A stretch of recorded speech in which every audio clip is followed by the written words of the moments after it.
जय भोजपुरिया समाज। जी हाँ भैया, आप सबके बता दी कि भोजपुरी के पावर स्टार पवन सिंह के फैंस लोग के बड़ा ही इंतजार रहा।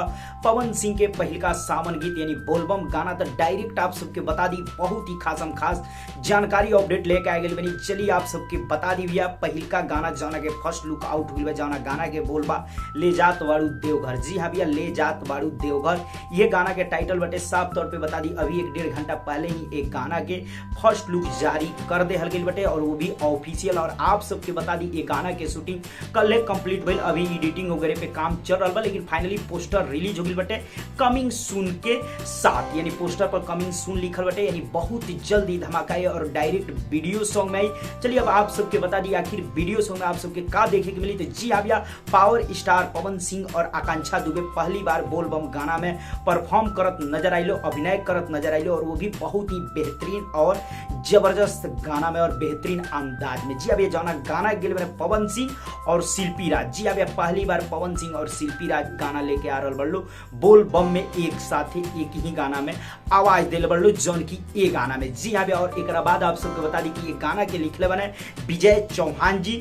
जी हाँ भैया, बहुत ही बेहतरीन गाना जौन में म्यूजिक दल बने आर्या शर्मा, और ये गाना के निर्देशक बने गोल्डी जायसवाल, और साफ तौर पे बता दी कि गाना के कोरियोग्राफी बॉबी जैक्सन। जी हाँ भैया, और साफ तौर पे बता दी कि गाना आवे वाला भैया वेब म्यूजिक यूट्यूब चैनल के माध्यम से। फाइनली आप सबके वेब म्यूजिक पर बहुत जल्द ये फुल HD वीडियो सॉन्ग देखे के मिली। ले जात बाड़ू देवघर जौन की बहुत ही बेहतरीन, बहुत ही बवाल, जौन की अभी एडिटिंग वगैरह चल रहा है, बहुत जल्द एडिटिंग कंप्लीट हुई। और बाद फाइनली रिलीज डेट और टाइम के अनाउंसमेंट आप सबके बीच हो जाए। अभी फिलहाल इतने जानी कि फर्स्ट लुक आउट हो गई बटे, और फैंस बहुत ही ज्यादा मात्रा में पोस्टर के लाइक कर रहा बड़ो और शेयर कर रहा बड़ो, कहीं फैन एकदम बेचैन रहा लो कि कब पवन सिंह के गाना के पोस्टर आ जाए चाहे गाना आ जाए, तब फैन पूरा तरह से भैया सपोर्ट कर रहा बड़ो और लाइक कर रहा बड़ो। फाइनली कहते नहीं भैया, बहुत जल्द गाना आप सबके बीच वीडियो सॉन्ग आई, बस रिलीज डेट और टाइम के इंतजार करी। एडिटिंग कंप्लीट होने के बाद आप सबके बीच रिलीज भी हो जाए। जी हाँ, ये गाना एकदम बेहतरीन बात जौन की पूरा तरह से धूम मचा दी पवन सिंह शिल्पी राज के